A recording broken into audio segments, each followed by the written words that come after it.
Okay, have you guys ever heard of the European Cup Winners' Cup? So basically, they took the winner of each domestic cup in every country and they put them in a big tournament to see who was the best domestic cup winner. Also, Champions League qualification used to be very different as well. It was basically that if you won your league, you got to go to the Champions League. Obviously, it's very different now. Because you could win your league, but if you're in a smaller league, you still have to qualify to go to the Champions League. So we're going to take those two things and we're going to combine it into one and try to find out who the ultimate European champion is. Before we start though, if you haven't subscribed yet, what are you doing? Pause the video right now, hit that subscribe button, and then continue on. Okay, so basically I took the league winners from every single league in Europe and I put them into one big bracket. Obviously I can't put every single winner because not every single league is in FIFA, but I did the best that I could. Okay, so here's the bracket. The only exceptions that we have are Bodo Glimt in Norway, Malmo in Sweden, and Helsinki in Finland. The reason being that their seasons are not finished yet, because if they played the same time that everybody else played, they would freeze to death, and so their season is still going on. But I took the league leaders, so we're going to use them for the tournament. We're going to go one match, knockout, March Madness style. I seeded them according to their UEFA coefficient ranks, and before anybody cries about it, yes, France is 5th. France is a top 5 league, so stop whining. So the top 8 seeds get a first round bye, just how the bracket worked out, and in the number 1 seed we got England, Manchester City, then Barcelona, then Bayern Munich, Napoli, PSG, Feyenoord, Benfica, Antwerp, and then so on.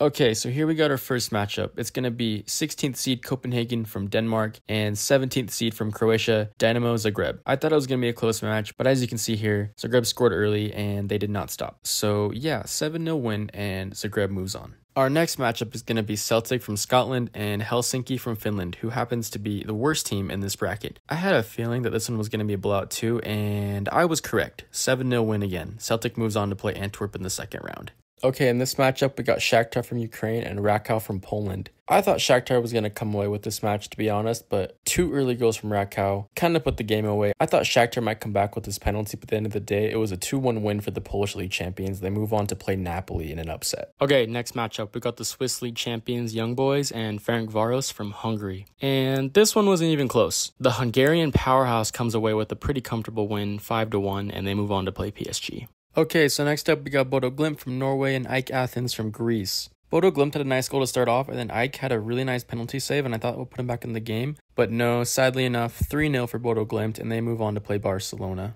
Okay, so for this next one, this was totally my fault. I didn't realize that Larn is not in FIFA 23 until I was in the middle of doing the simulation, so we're just going to give RB Salzburg the win, and they move on to play Benfica. Okay, next up we got Sparta Prague from Czech Republic and Malmo from Sweden. Sparta Prague scored a nice goal, but then Malmo equalized near the end of the match to send them into penalties. And after one of the worst penalty takes that I've ever seen, Sparta Prague takes the dub 2-2. Galatasaray, the Turkish Super League champs, are up next against Feral Constanta, the Romanian League champs. They had a pretty comfortable match, winning 4-1, and they're going to move on to the next round as well. Okay, jumping into the round of 16, we got the number 1 seed Manchester City, champions of England, going against Dynamo Zagreb. And yeah, this goal right here pretty much sums up the entire match. Man City wins 6-1 to move on to the next round. Okay, the next matchup was a tight one, but at the end of the day, Celtic came away with a 2-0 win over Antwerp, the Belgian champions, to move on to the next round.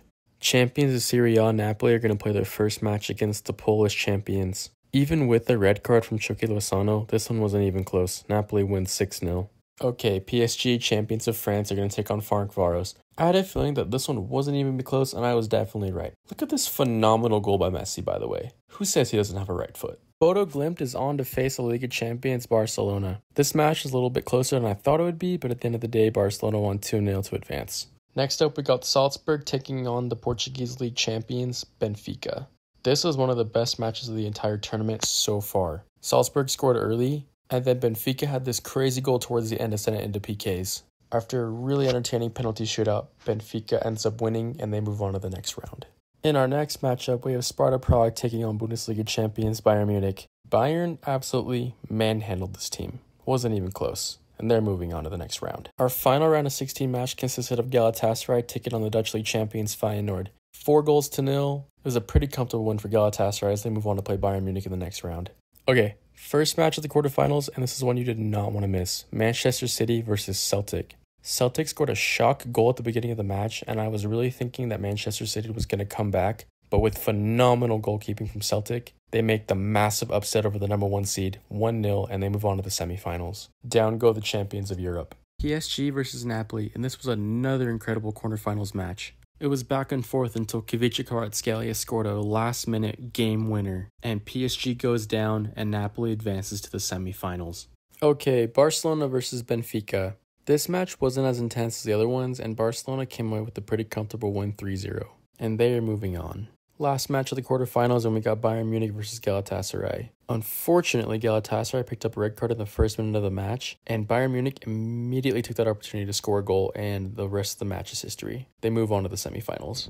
Okay, this semifinal match has got to be one of the greatest ones that I've ever witnessed. We got the 9th seed Celtic going against the 4th seed Napoli. Celtic came away with a 2-0 lead at halftime, and I honestly thought they were going to win it just like that. But in stoppage time, Napoli equalized and sent it into penalties. What happened next is probably one of the most nerve-wracking, stressful, sitting on the edge of your seat, hands on the top of your head, craziest penalty shootout that I have ever seen. I'm not even going to explain what happened. I'm just going to roll the full clip right here.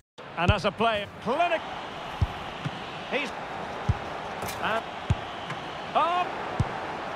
He must score to win the match. Oh,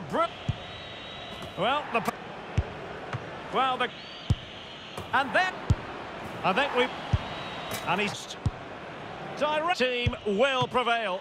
What a big moment. In it goes. And cut. Goalkeeper. And he finds. Jump. And just if he scores, they win. And the penalty to. And that is how Celtic beat Napoli to move on to the final. The Celtic train continues. Our second semifinal match is Barcelona versus Bayern Munich.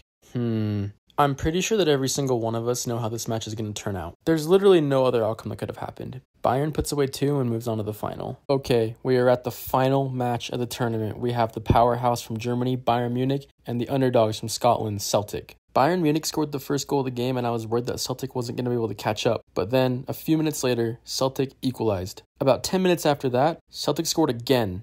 And then again, taking a 3-1 lead into halftime. Starting off the second half, Celtic scored almost immediately, making it 4-1, and I was thinking that Bayern Munich was going to get crushed. But no, Bayern scored. And then Bayern scored again, making it 4-3, and the rest of the match was a close one. But at the end of the day, Celtic held on and they won the final. And there you have it. If you put the winner of every single domestic league in Europe into one tournament and have them play until there's one club left standing, that winner would be Celtic. An absolute shocker in my opinion, but amazing. That's all I got to say. Bye guys, see you later.